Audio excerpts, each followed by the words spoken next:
Vous avez parlé du coût de la justice il y a une semaine.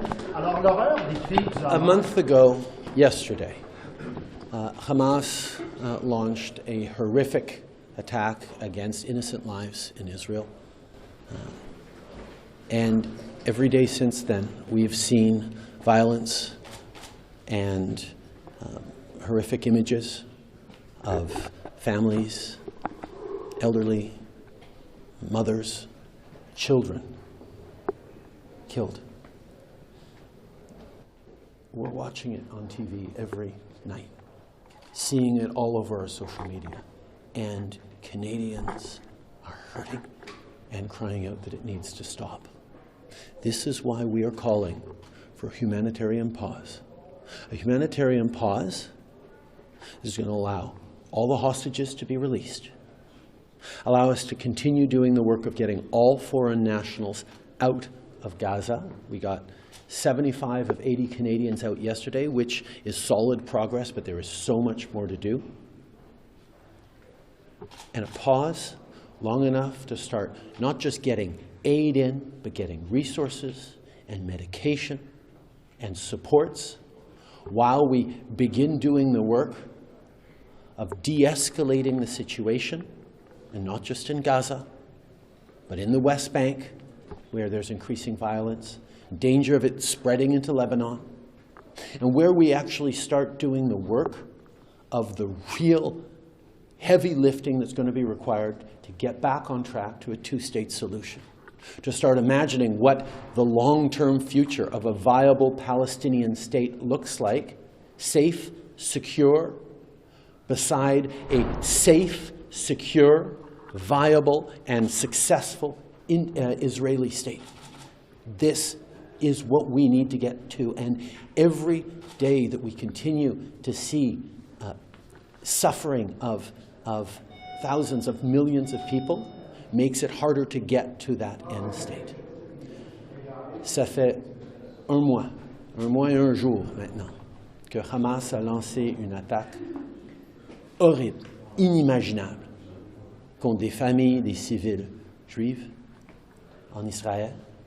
Et depuis ce jour-là, on voit de la mort, de la dévastation, de la destruction de familles, de aînés, d'enfants, de mères. Les Canadiens et les gens à travers le monde voient ça tous les jours. Je n'ai pas besoin de décrire les horreurs.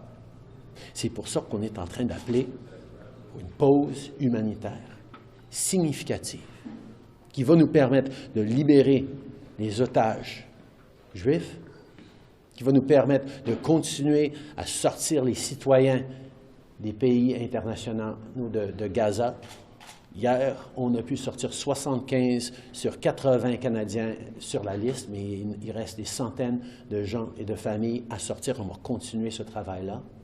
Il faut que cette pause nous permette d'envoyer de l'aide réelle, substantielle et assez d'aide pour aider cette crise humanitaire abominable pour les gens, les civils à Gaza. On a besoin non seulement de denrées, d'eau et de médicaments, mais on a besoin de ressources aussi qui vont aider à en finir avec cette crise. En même temps, nous devons faire tout ce qu'on peut pour réduire la violence, pas juste au Gaza, mais en Cisjordanie, et se menace de plus de déstabilisation dans la région, commençant par le Liban. Nous avons besoin aussi de pouvoir commencer les conversations sur ça va être quoi la solution moyen et long terme. Comment on va établir ces deux États prospères, en sécurité, viables, un État palestinien responsable et qui protège et prend soin des citoyens, un État d'Israël, un État juif, protégé en sécurité. C'est ce dont nous avons besoin. Et à tous les jours, tout ce qu'on est en train de voir est en train de diviser les gens à travers le monde et à travers notre pays.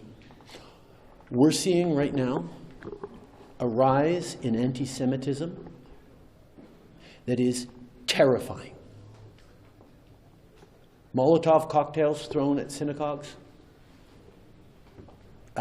horrific threats of violence, targeting Jewish businesses, targeting Jewish daycares with hate. This needs to stop. This is not who we are as Canadians. This is something that is not acceptable in Canada, period. And period, the rise of Islamophobia we're seeing across this country and around the world is also unacceptable. The expressions of hate against Muslims, against Palestinians, against anyone waving a Palestinian flag. This is unacceptable. This is not who we are as Canadians. And if Canada can't figure this out, tell me what corner of the world is going to figure this out. So how can Canada figure it out? So, first of all of us as political leaders need to do everything we can to get back to bringing people together, to listen to each other, to understand that there are people across this country hurting, scared for themselves, scared for their kids here in Canada, scared for their loved ones on the other side of the world, and no sign of it getting better anytime soon. Canadians are scared in our own streets right now. We need to make sure that Canadians are doing what we do best, which is listening to our neighbors, understanding and acknowledging our neighbors' pain, even though it may be diametrically opposed in its cause to the same pain that we are feeling. This is a moment where a country like Canada, that has been deeply proud of the fact that we get along here in diversity better than just about any other place in the world, this is a time where we need to lead, we need to model here at home.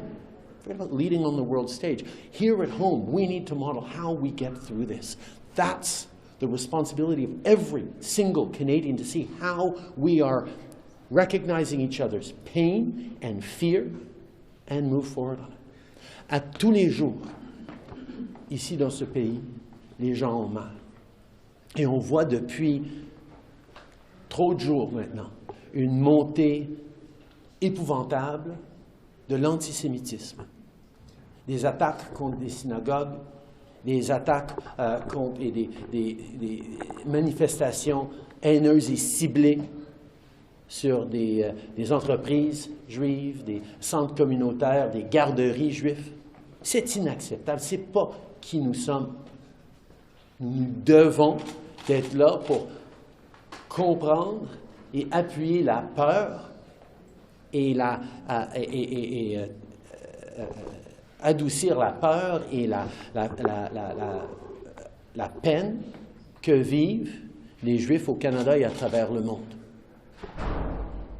En même temps, la montée de l'islamophobie au Canada,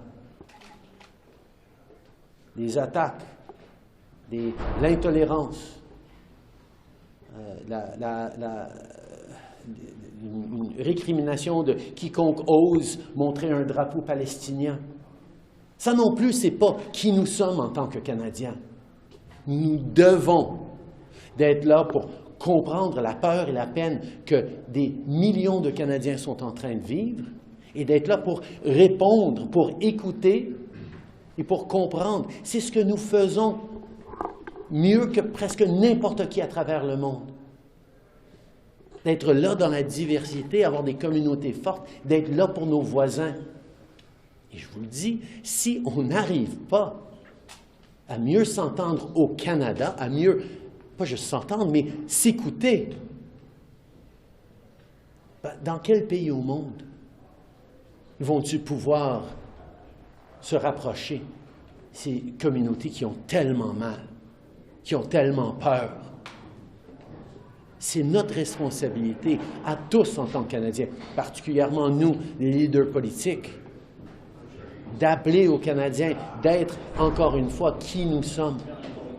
d'être ancrés et centrés dans ces valeurs que nous partageons, d'être là les uns pour les autres. C'est ça le défi que nous vivons maintenant. Et c'est empiré à chaque jour par les images et par la peine que les gens sont en train de vivre des deux côtés. Alors, rappelons-nous qui nous sommes, faisons le travail ensemble. L'horreur